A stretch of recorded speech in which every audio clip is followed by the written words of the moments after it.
Hey everyone, Mike here today with some thoughts here on Citizen Sleeper.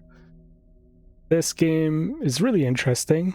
It's one of those choose your own adventure RPG style things where ultimately you're going to be reading a lot of text, going through a lot of story bits, and your choices matter quite a lot. It's not intended to be necessarily a run-based game, but based off the stuff that I've seen so far, you could definitely replay it if you wanted to experience different storylines and branches and whatnot. With that said, I'm about halfway through, or at least it feels like I'm about halfway through this playthrough.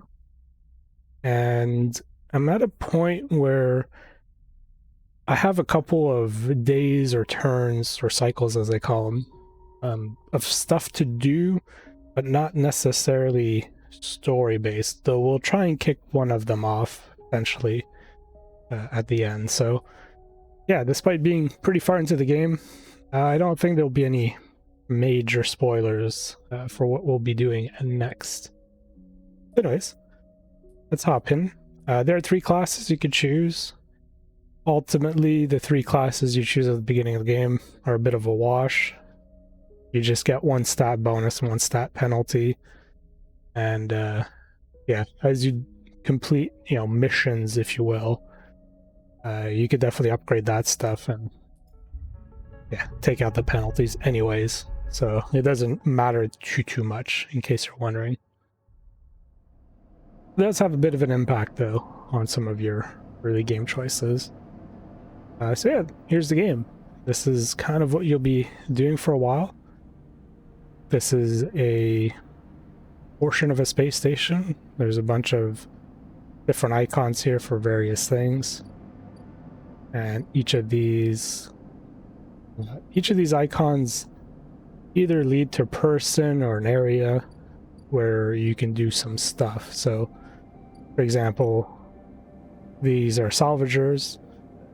We can buy salvage using cryo, and there's an allowance here, so I can only buy 3, and then they'll be done. The cycle here changes every turn, so they'll be here for 3 turns, and then they'll go away. Same with this one. They'll be here for 3 turns before leaving. Other ones, like red ones like this, are kind of like forced actions, so I'll have to come here once this is done to do stuff. Then yeah, there's a bunch of other little things, I can exchange, you can gamble at the exchange or sell components, which can be handy. And then there's another district I can go up here if I wanted to. But anyways, what you need to remember is a couple very basic mechanics. There's your energy meter up here. This goes down every day, and it's quite expensive to refill it. So you gotta kind of figure out when's the most ideal time to do it. And the reason why you want to refill it is because as it decreases, so does your amount of dice rolls. So the amount of actions you can get in a day goes down. And then there's also hunger meter here. If this hunger meter goes down too much, your energy meter goes down faster. Or I guess, well, yeah, it's hunger / energy down here, and then the upper one is like your life, if you will, your HP, if that makes sense. So anyways, the point that I'm at here, I've used up my dice. I could go back and go to the next day, or the next cycle as I call it, or I could potentially look around and see if there's anything else I can do. I do have a mission I could do. Actually, you know what? I said I'd kick it off maybe near the end. Let's do it now, just to see what happens. So I could give this ship mine core to this machine for reasons I'm not going to get into, but this should kick off kind of the next stage of this particular mission. We'll start the action. So delivered it. I do have to back out, and then we can go back in and then see what's going on. And so here's the machine. Again, for reasons that I'm not going to get into, this is happening.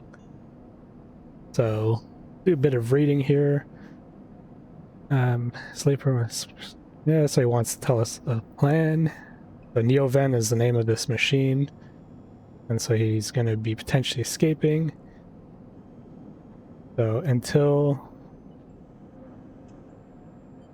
Alright, cool. So once we slot it in, he's not going to have a way to communicate with us. The way this machine's communicating is like there's a 3D printer at the top, and it's this machine's taking advantage of that 3D printer to generate noises that sound like speech.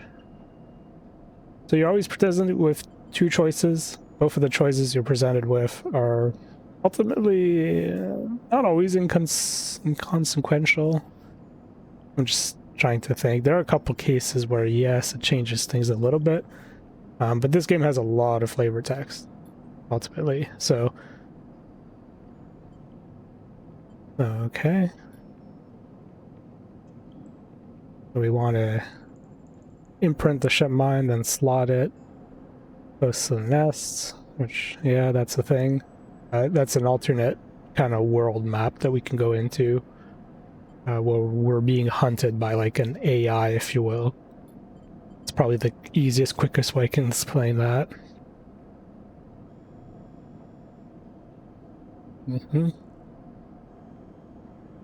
Cool. That makes sense. Yeah, that sounds simple. Again, without going through this entire mission and spoiling some of the bits, yeah, it makes sense. Okay.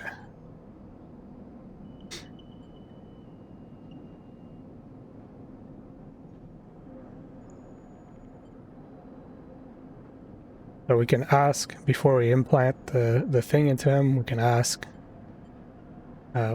where's the nest at? He'll probably tell us. Okay, and then we can ask why physically cannot access network, so we do this as a way to, yeah. And then you can get more of that text. Like I said, the different, the 3D printer servos are kind of what he's using to make noise and speech, and then obviously make some weird noises.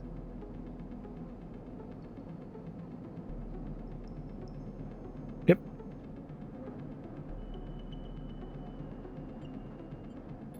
Gonna ask what doesn't really matter. He's gonna do what he needs to do. So yeah, this storyline's kind of interesting. The fact that this basically sentience is a problem, and so there are things out there to make sure machines don't go sentient. Obviously, this particular AI made it its way into a machine that is not necessarily connected to network somehow, and so they've been able to hide all this time. And so we're trying to help it out, because by helping out the machine, we're also helping ourselves out in some ways. So, yeah. You know, what can you do? I'm still limited by humanity to a certain extent.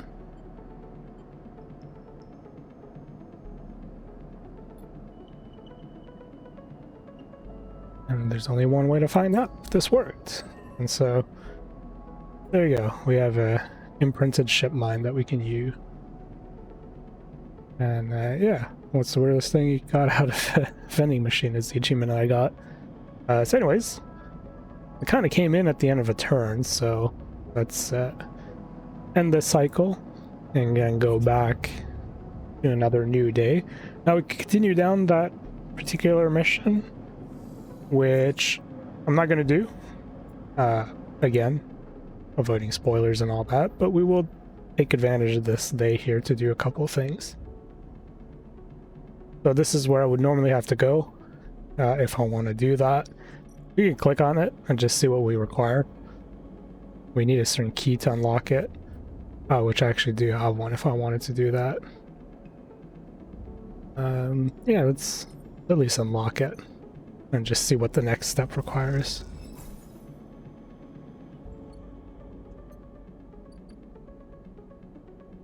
Yeah. Actually, I don't... I need to do it again. Data cache, nest. This is actually the only two. Ah, there's another one. Okay. So yeah, I probably have to play around with these different rooms and unlock all of them, which makes sense. So can't do that right now. I'd have to go to this alternate kind of world, if you will, and start getting more decryption keys as well.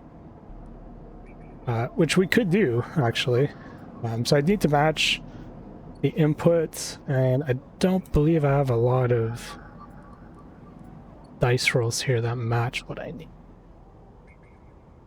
As far as I know, all of these are... Oh yeah, that's right. As far as I know, all of these dice rolls are 1 or 2. I don't have...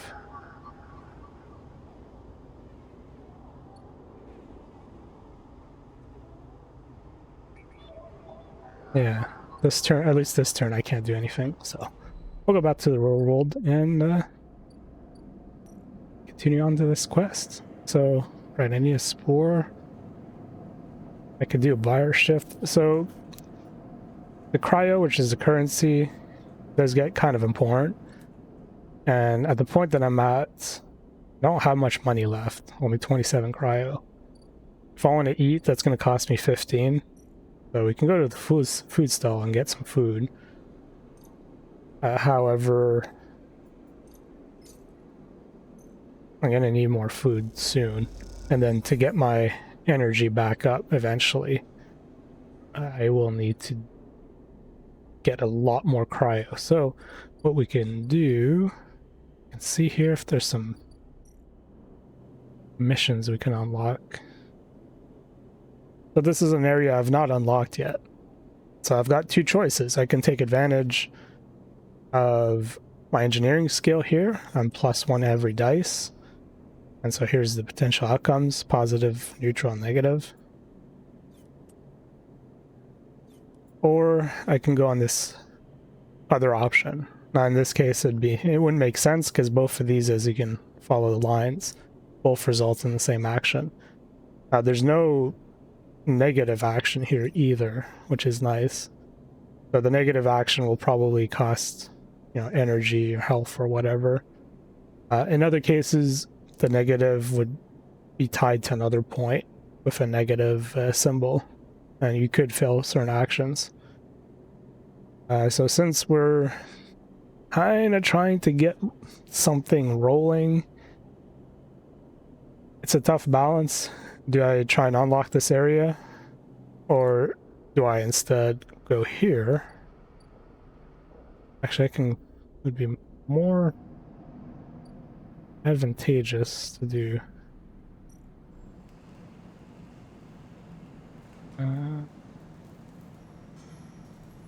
Yeah, more advantageous for me to do this and build up this ship and get money this way. So each of these are different dice rolls. Effectively, this is guaranteed 100% positive. I have a bonus, so I get upgraded 1 star here.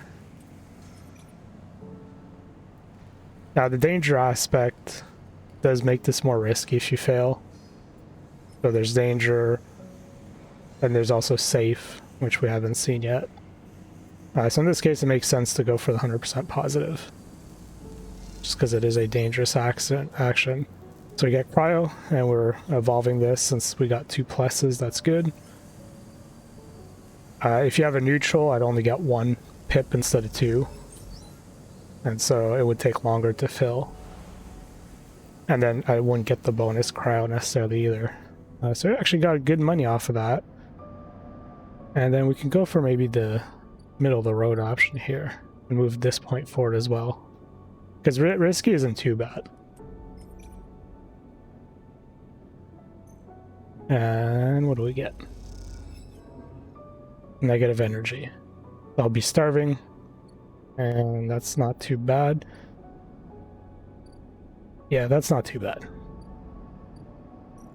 So we go back. So yeah, if, you know, as I'm talking through the steps here, this gives you an idea of roughly what's going on. So yeah, you'll see -2 energy, -1 condition when I end the cycle. So presumably this can change. And yeah, occasionally you can also do stuff even if you don't have any dice rolls left. But anyways, as you can see, we didn't do a whole lot in 15, 16 minutes, but as I'm talking through and kind of explaining some of this stuff, obviously that's going to take a lot more time. When I'm playing on my own, I've been going through turns. I would have gone through probably 3 or 4 turns. Depends how much text you have, how attentive you are to reading some of that stuff. I could read pretty quickly, but I also do sit back and think about it a little bit as well. But once you kind of get going, this game can be pretty quick. And so, yeah, that's Citizen Sleeper. It's been getting a lot of attention. It's not a game that I heard about, or it's not a game that I heard about or saw necessarily, but it's a game that everyone's talking about with end of year stuff approaching. It seems pretty cool. It's on Game Pass. It's definitely worth a look at. It is like $22.80 Canadian, so it's probably a $15 US game, maybe a little bit more, unless for whatever reason the regional pricing is very advantageous for us and it's actually a $20 game. I'm not too sure there. Either way, it is available on Game Pass, and yeah, I think it's worth a look at.